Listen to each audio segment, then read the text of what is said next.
নির্মীয়মান সেতু ভাসিয়ে দিল নদীর স্রোত। জিরো টলারেন্স নীতির হিমন্ত সরকারের রাজত্বে বিহারের লজ্জার চিত্র।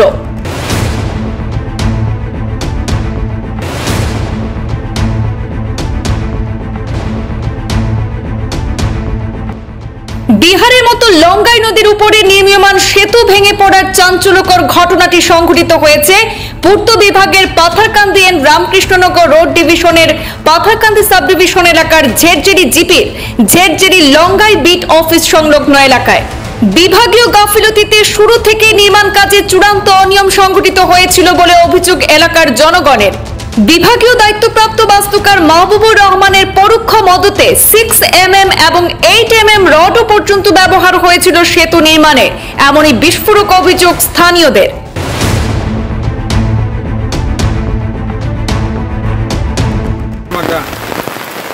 নদীর ব্রিজটার কাজ খুব 2 নম্বরই হয়েছে।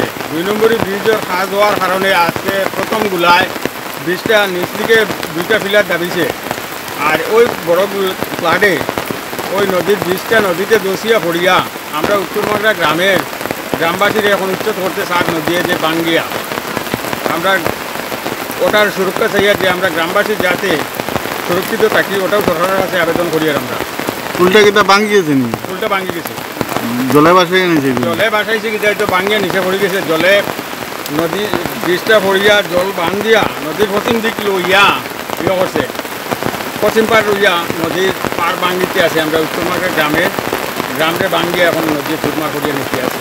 নিয়ম বহির্ভূত সেতুর পিলার খোদাইয়েই ছিল 2 নম্বরে। কাজের সহকারী বাস্তুকার মাহবুবুর রহমানকে একদিনও দেখা যায়নি নির্মাণ স্থলে। এসওপিডি যোজনার 2018-19 তহবিলের 1,80,00,000 টাকার পাকা সেতু নির্মাণ কাজের বরাত পেয়েছিলেন ঠিকাদার এনাম উদ্দিন। নির্মাণ কাজটি তদারকি করেছিলেন নীলামবাজার কায়স্থ গ্রামের ঠিকাদার গিরিরাজ ভট্টাচার্য। মুখ্যমন্ত্রীর আসন্ন বরাক সফরে বিষয়টি নিয়ে নালিশ জানানো হবে বলে জানিয়েছেন এলাকার মানুষ।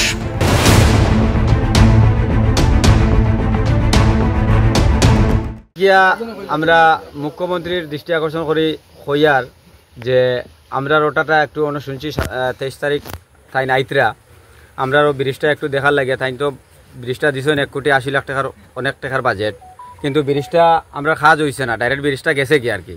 গতিকে আমরা এলাকাবাসীর তরফ থেকে হইয়ার একটু আমরা ব্রিজটা একটু দেখিয়া যাওয়ার লাগিয়া করিমগঞ্জ যখন আইতে পারবা, করিমগঞ্জ থেকে বেশি দূর নাই, যদি কষ্ট করিয়া আমরা ব্রিজটা একটু দেখিয়া যাই যে আমরা ব্রিজটা কতটুকু উন্নত হয়েছে, আমরা অনেক খুশি হইব।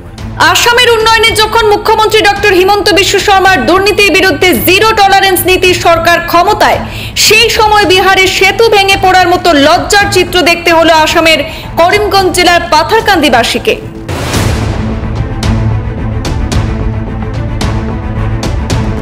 ব্রিজটা মনে করেন আজকে থাকি নাই, অনেক দিন থেকে আমরা আশা আসলো ব্রিজটা আমরা পাইমু কইয়া। তখন তো আমরা কংগ্রেসের আমরা বহু চেষ্টা করছি, আমরা পাইছি না। আমরা বিজেপি সরকার হওয়ার পর থেকে আমরা ব্রিজটা পাইছি, আশা করলাম, আমরা দাবি করলাম, আমরা দাবিটা আমরা সরকারে পূরণ করলাম। পূরণ করার কিছুদিন পরে আমরা এখন ফলাফল দেখতে পাই আর আগে যে কেমন দুর্নীতি হয়েছে কাজর। এরপরে পশ্চিম পাড়ের রাস্তায় পশ্চিম পাড়তে গিয়া পাহাড়ি ছাত্র বা সকল জাতর ছাত্র আর হাজার হাজার ছাত্র আমরা এখানে স্কুলে পড়াতাই। তখন তো ব্রিজটা গেছে গিয়ে আমরা এখন আর হুরুতা আওয়াও তো মুশকিল হইব, ছাত্রগুলো আওয়া মুশকিল হইব, ইফার থেকে ইফারেও যাওয়া আমরা একে অন্য লাগে সম্পর্ক করা আমরা লাগে অসম্ভব হইয়া দাঁড়াইছে। নৌকাও নাই, ইনো কোনো খেওয়াও নাই, যাওয়া আওয়া আমরা অসম্ভব হইয়া দাঁড়াইছে। এখন আমরা ব্রিজটা পুরাটা গেছে গিয়া, ইনো আর রয়েছে কইয়া লাভ নাই, সারাটাও গেছে গিয়া। ওখান বাংলে দেখা যার বর্তমানে যে 20,000 সিমেন্ট কিভাবে দিছেন তাই দেখা যার আর এটা বাঙ্গিয়া গেছে যে এটার মাঝে সিমেন্ট সামারি একবারে নাই আমরা আসামের মুখ্যমন্ত্রী যখন 23 তারিখ আইতরা করিমগঞ্জ আমরা অনুরোধ করি আর তার কাছে আর যদি আমরা ব্রিজটা একটাবার দেখিয়া যাই আমরা এলাকাবাসীর তরফ থেকে কইয়া সব আমরা অনেক খুশি হইম। প্রাথমিক অবস্থায় ফাটল দেখা দিয়েছিল নির্মীয়মান সেতুতে। শেষ পর্যন্ত বন্যার প্রথম ধাক্কাতে নরবরের নির্মাণ কাজ ভাসিয়ে নিয়েছে পূর্ত বিভাগের Patharkandi and Ratabari territorial road ডিভিশনের চূড়ান্ত গাফিলতি এবং উদাসীনতার কারণে লজ্জায় পড়তে হলো জিরো টলারেন্স নীতির আসামের বিজেপি সরকারকে।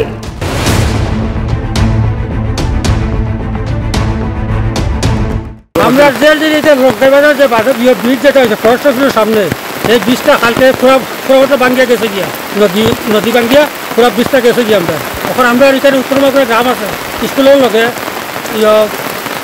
এলপি স্কুলের লগে যে গ্রাম যেটা আছে গ্রামটা পুরা বাঙ্গিয়ে যায়। এখন এটা কেমনে কিটা করা এটা সরকারের কাছে আমরা আবেদন করি। আর আমার নাম বাবুল চন্দ্র, গ্রাম গ্রাম নোরকা, এমএলএ কাছে আবেদন করা যায়। এই ব্রিজের ঠিকাদার কে? গিরিপট্টা দেখবি আপনার কিতা ধারণা ব্রিজটার কাজ কিতা নিম্নমানের কাজ হয়েছে, যার কারণে এই অবস্থা হয়েছে। তখন আপনারা কইছিলেন তারা কাজের সময়? না আমরা তো তখন তো মাথার অধিকার পাইছি না, আমরা মারছি না। আমরা তো কাজ মানে ভালো দেখা যায় সম্পূর্ণ কম হয়েছে। যখন থাকবে তো এটা হয়তো কোনো সেতু বন্যায় ভাসিয়ে নিলেও তৎকালীন সময়ের বিভাগীয় বাস্তুকারকে ম্যানেজ করে কাজের প্রায় 50% টাকা তুলে নিয়েছেন কাজের ঠিকাদার। স্থানীয়দের সূত্রেই জানা গেছে, যদিও কাজটির বরাত পেয়েছেন ঠিকাদার এনাম উদ্দিন, তবে সম্পূর্ণ নির্মাণ কাজটি পরিচালনা করেছেন ঠিকাদার গিরিরাজ ভট্টাচার্য।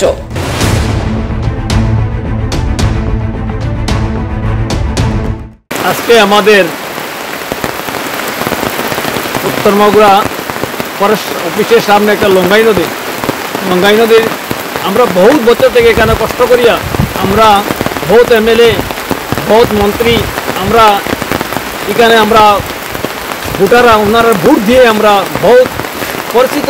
আমরা যে এখানে বাস করি আর জঙ্গলের ভিতরে, কিন্তু এখনও আমরা এইগুলা শহর হয়েছে পরিবেশ টাউনের মতো লাগে দেখতে, কিন্তু আমরা আর এখানে মানে অসুবিধা নদীর ওপার থেকে ওপার যাইতে আমাদের বহুত কষ্ট হয়। ছাত্রছাত্রীদের মধ্যে বাচ্চা কাচ্চার মধ্যে আমরা এখানে কোনো সবজি পলাইলেই আমরা নদীর ওপারে যেতে লাগে বিক্রি করার লগে, এবং এখানে আমরা শাকসবজি নিয়ে এখানে আমরা যেতে লাগে নদীর ওপারে। নৌকা সামান্য জল হইলে 10 টাকা, আগে জীবনে আমরা বাচ্চা বাবা ঠাকুররা গেছে 1 টাকা, আমরা জীবনে যেতে লাগে এখন 10 টাকা, আপ ডাউন 20 টাকা আপ ডাউন করতে লাগে। একটা বাচ্চা যেতে হইলে এখন 10 টাকা দিতে লাগে।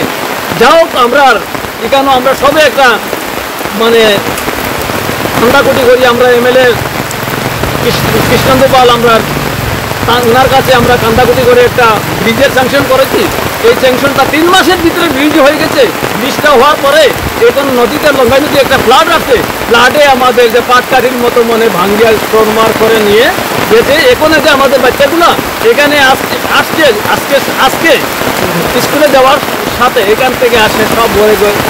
তো আমরা গরিব দুঃখী মানে বাচ্চা কাচ্চা কেমনে কিতার লাগে ভাঙছে এটা তো কইতে পারি না। 3 মাসের একটা ব্রিজ, একটা আমরা 2 নম্বরই কাজ। আমরা একটা ঘর বানাইতে হইলে বাঁশবেতের ঘর হোক, একটা ঘর বানাইতে 1 বছর লাগে বিল্ডিং একটা ঘর বানাইতে। 3 মাসের মধ্যে ব্রিজ হ্যান্ড ওভার দিয়ে গেছেন।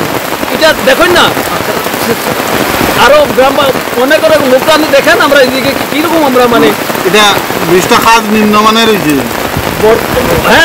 হ্যাঁ এইরকমই কাজ করছে তারা, রাতারাতি রাত্রে দিনে কাজ করছে, ইলেকট্রিক জ্বালিয়ে কাজ করছে, কিরকম কাজ করছে আমরা তো মানে ঠিকাদারের নাম দিলীপ ভট্টাচার্য, উনি আমাদের তাইনও তো আমরা মানুষ, তাইনও তো আমরা পরিবেশী মানুষ, তাই নিয়ে যে আমরা ডুপ্লিকেট করিয়া গেলা একটা কাজ করিয়া গেলা। তার যদি একটা বিল্ডিং বানাইতে হইতো তাই ওরকম হইলে তার ভিতরে কি হইল না, এটা আমরা ঘর, আমরা বাচ্চা কাচ্চার লগে এটা একটা আমরা। ঠিকাদার নিজের মর্জি মাফিক ইচ্ছামতো চালিয়েছিলেন নির্মাণ কাজ। 2 নম্বরী কাজের বিরুদ্ধে স্থানীয়রা আপত্তি করলেও কোনো পাত্তাই দেয়নি ঠিকাদার। উল্টো স্থানীয়দের হুমকি দিয়ে ঠিকাদার নাকি জানিয়েছিলেন সেতু ভেঙে গেলে টাকা নাকি ঠিকাদারের যাবে। কিন্তু আসল বাস্তব চিত্র বলছে অন্য কথা। কাজের দায়িত্বে থাকা বাস্তুকার মাহবুবুর রহমানের পরোক্ষ মদতে কাজের 1,80,00,000 টাকার মধ্যে প্রায় 50% টাকা তুলে নেওয়া হয়েছে বলে একটি সূত্রে জানা গেছে। এখন দেখার বিষয়, রাজ্যের জিরো টলারেন্স নীতির হিমন্ত সরকার নির্মীয়মান সেতু ভেঙে পড়ার মতো জঘন্য লজ্জা ঢাকতে কি পদক্ষেপ গ্রহণ করা হয়। ব্ল্যাকলিস্টেড করা হবে কি ঠিকাদারকে? দুর্নীতিগ্রস্ত বাস্তুকার মাহবুবুর রহমানকে কি আনা হবে তদন্তের আওতায়? চাপে পড়ে কি এবার তুলে নেওয়া হবে সেই টাকা, ফেরত দিতে হবে ঠিকাদারকে? এটাই বড় প্রশ্ন জনগণের।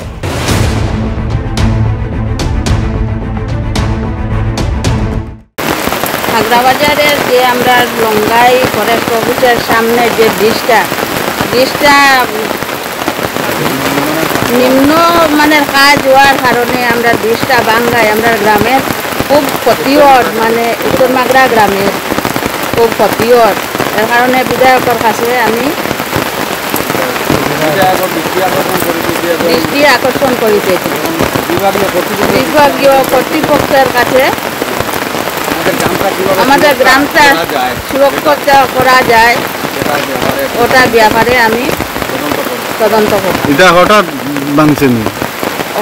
হঠাৎ জলের কারণে ভাঙিয়ে গেছে। জলের কারণে? জলের কারণে। কোন সময় ভাঙছে, সকালবেলা না রাত্রে? রাত্রে। রাত্রে গভীর রাত্রে? রাত্রে 2টার দিকে ভাঙছে।